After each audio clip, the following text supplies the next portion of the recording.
Are you hungry? Can I invite you to join me for a plate of my creamy jalapeno chicken spaghetti? Guys, this dish is so simply delicious. I had to tell you about it. Look at how creamy and delightful this spaghetti looks, and it's made with stuff you probably already have in your kitchen. You're gonna love this recipe, so let's just jump right in. Okay guys, so here are the ingredients that I'm going to be using today. As you can see, I have some paprika, cilantro, cream of chicken, onion powder, black pepper, minced garlic, allspice, jalapeno spice, and more. You guys, this was so easy to make. You can actually make this all in one pot using the ingredients that you see here. And did you know how versatile ragu pasta sauce really is? We've got some recipes on that coming for you too. So if you're new here, please consider subscribing so you don't miss any of the recipes that I'm going to be sharing. And if you're an oldie but a goodie, I'm so glad to see you back over here, and I hope you give this recipe a try and let me know if you love it as much as I do. Now you guys, look at this vegetable plate. It is so beautiful. I used 3 different types of bell pepper, orange, red, and green, and I made some sliced jalapenos. It is such a beautiful platter to look at. Okay guys, so we're going to get started with this recipe first by cooking all of the sausages. You want to cook these sausages until the edges are brown and crispy, because you want it to hold its consistency when it's in the pot cooking. I really don't like soggy sausages, okay? And this sausage was by Holmes. I buy their pre-sliced sausages, and when they don't have it, I'll go ahead and grab the links, but I like the convenience of having the sausages already cut for me. And so now I'm just going to scoop them on out of the pan, and you see that little bits of grease or fat down there. We're going to leave that in there because we're going to use that to cook our vegetables. So we're going to cook all the veggies except for the sliced jalapenos. Those are going to be our garnishment. And I'm sorry you guys, I said that was a green bell pepper. I apologize. That was actually a diced jalapeno. And so we're going to go ahead and saute those vegetables until they are nice and tender in that pot.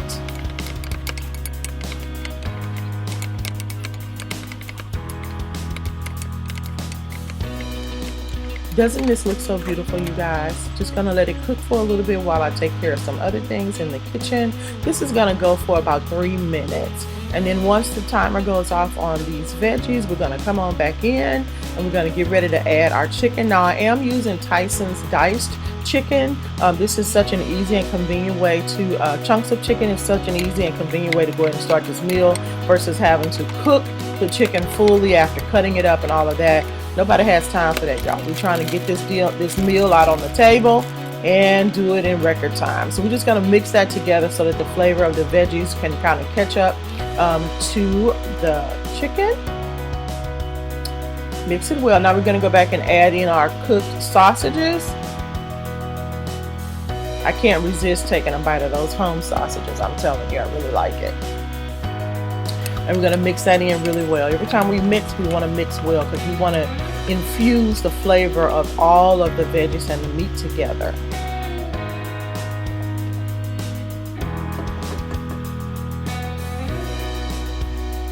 It just looks so pretty. Now you guys, I'm getting ready to add my corn, and I did make a mistake and add cream corn and not whole kernel corn. Don't use the cream corn because it's going to really kind of make your spaghetti sauce be a more thicker and than you really want it to be. But at the end it turned out beautifully, but my preference was really to have whole kernel corn, and I just made a mistake not realizing that I had selected cream style corn. So now we're adding our ragu alfredo sauce to our meat and vegetable blend. We want to get all of that stuff on out of there, you guys. And now we're going to add our cream of chicken, just 1 can.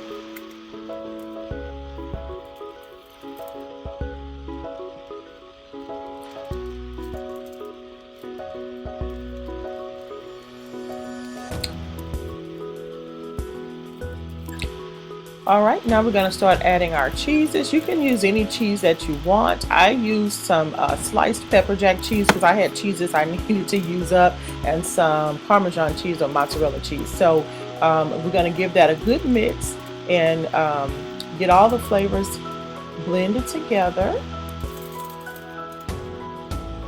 Yeah, I can't stress enough how important mixing well really is to your recipe. You can't just dump it in there and expect it to go to work. You really got to put in some elbow grease and get stuff mixed in. It looks so creamy and delicious. Now I'm just going to pour probably 1/4 of a cup of milk inside my ragu pasta sauce jar. Shake it up to kind of get some of my leftover sauce out of there. We let nothing go to waste, right? No waste kitchen. And pour that into my creamy sauce, and then I'm going to stir it and put the lid on it so that it can go ahead and get to a place where I can turn it down and get it to simmer. If you cook it on a real high speed, you guys, it will stick. Now when I'm making my spaghetti, I usually put some olive oil into the water of the spaghetti. It helps to keep the spaghetti from clumping together and sticking together. Okay, so now we're going to go in and we're going to add the spices to this dish. We're going to use 1 teaspoon of allspice.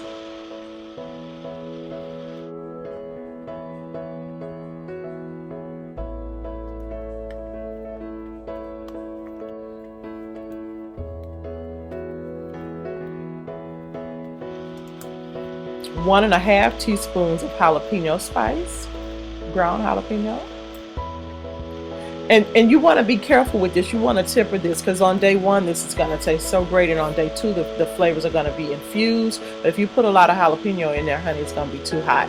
Okay, so 1 tablespoon of onion powder, 1 tablespoon of garlic powder, and 1 tablespoon of cilantro. Now I do use a dried cilantro because I just don't have time to be chopping it. So there you go.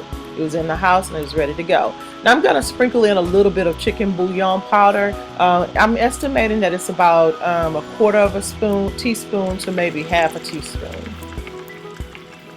I'm just going to mix all of that in. So one of the reasons I waited to add the spices at the end is I wanted everything to have a chance to, you know, kind of come together. And now we're going to top that off with the hit of spice. And like I said, on day 2, this meal is, if you want to make this ahead, on day 2, this meal is simply fantastic. I'm telling you guys, it is so delicious. And there you have it. We got the pasta ready to go. And this is what it looks like before you mix it in. It may not look, you know, as creamy and delicious, but you can see how thick and cheesy that sauce is on there. Oh my goodness. And then once you give it a beautiful stir and your plate comes together, it is simply divine heaven for your yummy tummy. I hope you've enjoyed this video, and if you have, please give it a like, a thumb up, share it, and subscribe.